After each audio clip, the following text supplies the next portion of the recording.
Before we start, take a moment to like and subscribe. Knights were more than just men in shiny suits. They were highly trained and disciplined warriors who depended on their incredible gear to keep them safe and effective in battle. Each piece of a knight's equipment had a special job, working together in a fantastic protective system. Let's explore the different parts of a knight's awesome gear and discover why each one was a masterpiece of engineering and craftsmanship. The knight's suit of armor or harness was a marvel of engineering that evolved dramatically over the medieval period to counter new weapons and fighting styles. It was a complex assembly of articulated metal plates that weighed between 40 and 60 pounds, with the weight distributed evenly across the body. The goal was to provide maximum protection without sacrificing mobility. The earliest form of sophisticated armor was mail, often called chainmail. This was a flexible shirt made of thousands of tiny, interlocked iron or steel rings. A knight's mail shirt provided excellent defense against cuts and slashes from swords and daggers. However, it offered little protection from the crushing blunt force trauma of a mace or a warhammer, which could break bones without penetrating the mail. Mail was typically worn over a thick, padded cloth jacket called a gambeson, which helped to absorb the shock of blows and prevent chafing. As weapons became more powerful, armorers began to reinforce mail with solid plates. This led to transitional forms of armor in the 13th and 14th centuries. A popular example was the brigandine, a type of armor where small metal plates were riveted to an inner fabric or leather layer. This created a strong yet relatively flexible outer shell that could deflect or absorb blows more effectively than mail alone. The coat of plates was a similar concept, with larger plates riveted inside a heavy cloth or leather coat. These styles marked the shift from relying solely on mail to embracing the power of plate. By the 15th century, armorers had perfected the design of full-plate armor.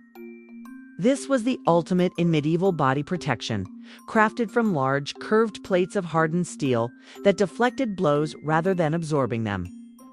The plates were carefully shaped to fit the body and were joined at the elbows and knees with flexible metal joints, or articulations that allowed for a full range of movement. This allowed a knight to run, jump, and even roll on the ground while remaining heavily protected. The weight was distributed evenly, allowing a well-trained knight to be surprisingly agile. The helmet was the most vital piece of a knight's defense, and its design evolved significantly over the medieval period to counter new weapons and fighting styles. Nasal helm, an early design. It was a simple, conical helmet with a metal strip that ran down the nose to offer some facial protection. Great helm, used during the High Middle Ages. This was a large, flat-top metal cylinder with small eye slits. While it offered excellent protection from blows to the head and neck, severely limited a knight's vision and made it difficult to breathe, especially in prolonged combat. Bassinet. By the 14th century, the bassinet became popular. It was a close-fitting helmet that could be worn with or without a full visor. The visor was the key innovation. It was often shaped to protect the face while still allowing for better air circulation and vision. This design provided a perfect balance of protection and practicality. A knight's shield was a crucial tool for both defense and identification. Made from strong layers of wood and covered in leather or metal, the shield was a versatile tool used to block attacks, bash opponents, and control the battlefield. Size and shape varied over time. Perhaps the most important aspect of the shield was its coat of arms, a unique design painted on the surface. This was a form of medieval identification or heraldry. With their faces hidden by helmets, the coat of arms was the only way for allies and enemies to tell a knight apart in the chaos of battle. While we often think of knights only using swords, they were trained in a wide variety of weapons, each with a specific purpose. A knight's choice of weapon depended on the situation and the opponent's armor. The sword. The sword was the most famous weapon and a symbol of a knight's honor and status. Knights were masters of many types, from the shorter arming sword used for one-handed combat, to the longer longsword, which could be used with one or two hands. The sword's tapered blade was designed for both cutting and thrusting, making it effective against a range of opponents. The lance. The lance was a knight's primary weapon for the cavalry charge. It was a very long spear, often made of ash wood and up to 15 feet long. It's designed to be held under the armpit in a technique called couching. This method focused all the weight and momentum of the knight and his horse into a single, devastating point, capable of breaking through an opponent's armor or unseating them from their horse. The mace.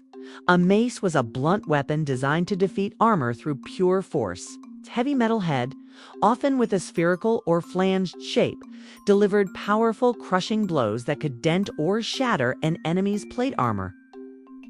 This made it a particularly effective weapon against heavily armored opponents, who were nearly invulnerable to sword cuts. The battle axe, a heavy axe with a long handle. The battle axe was excellent for chopping through shields, and its concentrated weight gave it immense power. Some axes had a spike on the back that could be used for puncturing armor, making it a versatile tool for both destroying an opponent's shield and penetrating their armor. The dagger. The dagger was the ultimate backup weapon for a knight. It was used in close quarters to exploit the weak points in an opponent's armor. A specific type called the Mazaracod Mercy Giver was a long, thin, and pointed dagger used to finish a wounded opponent by thrusting it into gaps in their armor. The warhammer, specifically designed to defeat plate armor. The warhammer had a heavy hammerhead on one side and a sharp spike on the other. The hammerhead was used to deliver powerful blunt force trauma to crush an enemy's armor, while the spike was for puncturing or tearing through the metal plates at the joints or other weak spots. The halberd. This was a two-handed polearm that was a fantastic combination of 3 weapons in one: a spear tip for thrusting, an axe blade for chopping, and a hook for pulling a mounted opponent off their horse. Its versatility made it a favorite of infantry, who used it to form a solid defensive line against a cavalry charge. The flail, a weapon with a heavy spiked or metal ball attached to a handle by a chain. It was difficult for an opponent to block because the swinging head would curve around their shield to strike the target. Its unpredictable movement made it a dangerous weapon to face in combat. The pike, an extremely long spear, sometimes over 20 feet in length. Pikes were primarily used by infantry to create a defensive formation known as a pike square. The long spears formed an impassable wall, making it nearly impossible for a knight on horseback to charge without impaling themselves. The knight's war horse, called a destrier, was a powerful and highly trained animal, valued as much as the knight himself.